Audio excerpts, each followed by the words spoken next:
hello, and welcome to episode 545 of Prog Review. I know I've been talking about David Sylvian on Music Go Round, but I thought we'd talk about Raintree Crow on Prog Review.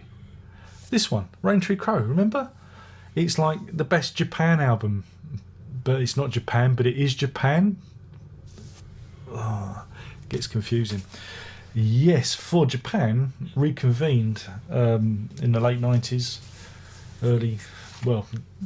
89, 90, and they released this album on the 8th of April 1991. Indeed, it sees a reunion of Sylvian, Khan, Jansen and Barbieri. And so, why didn't they call it Japan? Well, because David Sylvian didn't want them to, you see. He was a bit funny. He's a bit funny like that. So they didn't call it Japan, even though the others, wanted it to. So yeah, it's the best. It is the best album Japan ever put out, even though it's not hasn't got the Japan moniker. I really do like this record, and there's a couple of reasons why. Well, music obviously, but also because Every Colour in Our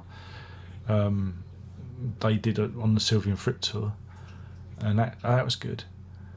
Yeah, we can agree on that. So that's one reason why I like this album, because that's the source of that material.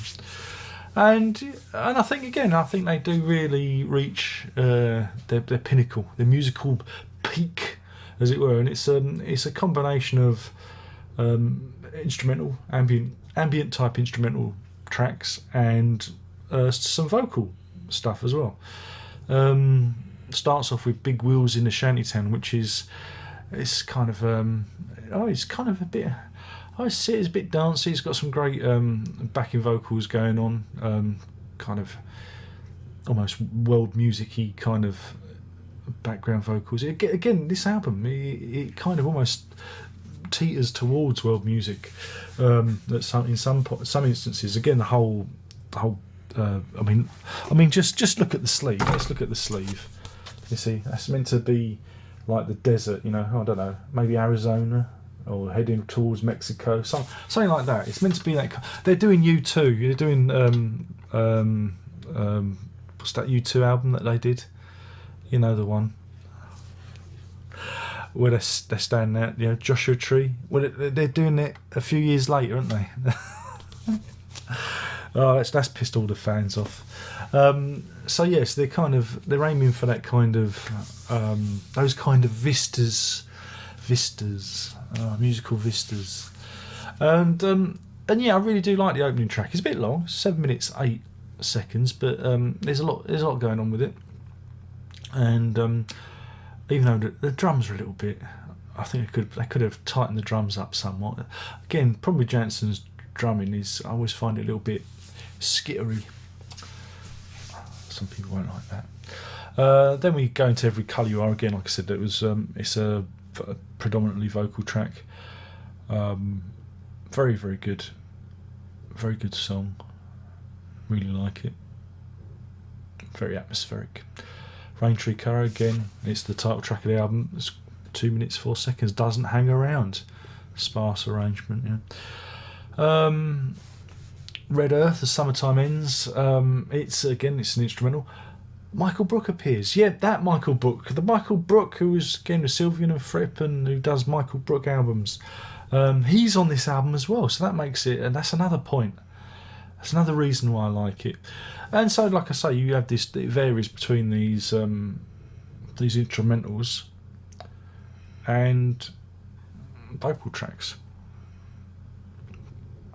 And of course, the best song on the record, I think again we can all agree, is Black Water, which was was that released as a single? I think it might have been.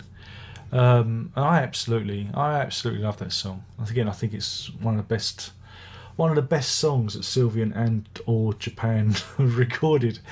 And yeah, and what I like about this record, even though, because again, when they were doing their like Japan stuff, and it's a synthesizer. Again, people are going to disagree when I say this because that's what people do. It's my opinion, okay? You're free to disagree with it, but we're not going to argue about it, okay?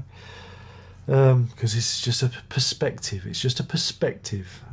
You don't have to argue with me all the time.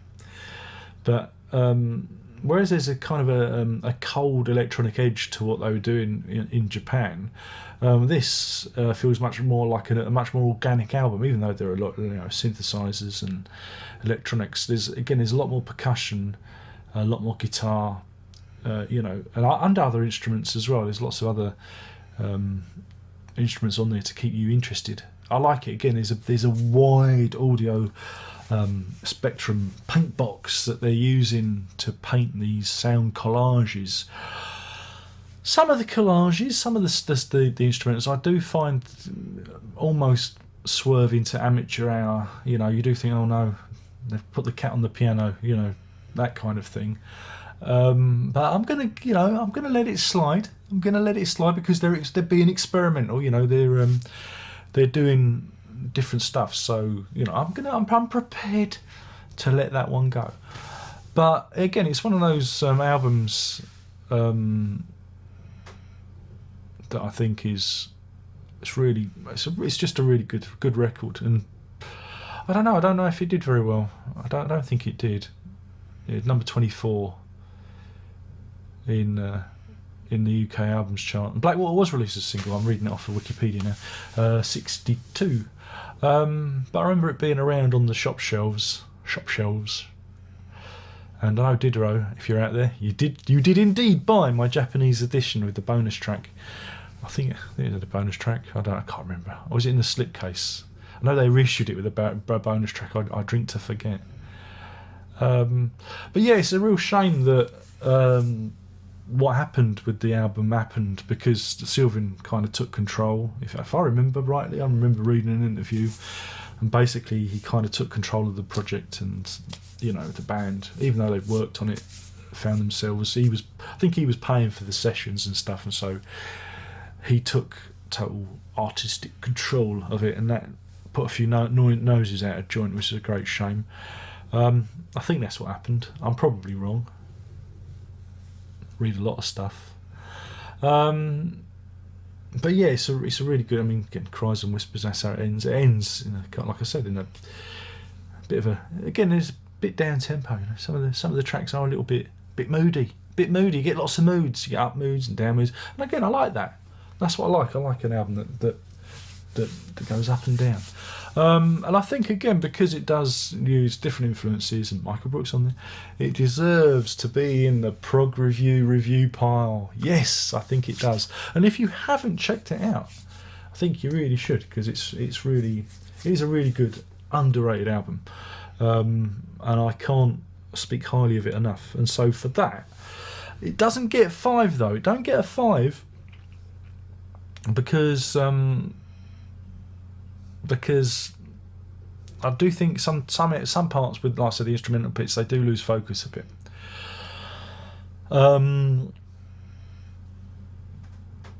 But so it gets a 4. It gets 4 big wheels in Shantytown out of 5. It's 4 big wheels in Shantytown out of 5 because I think it's a good rating for it. Because again, I think with a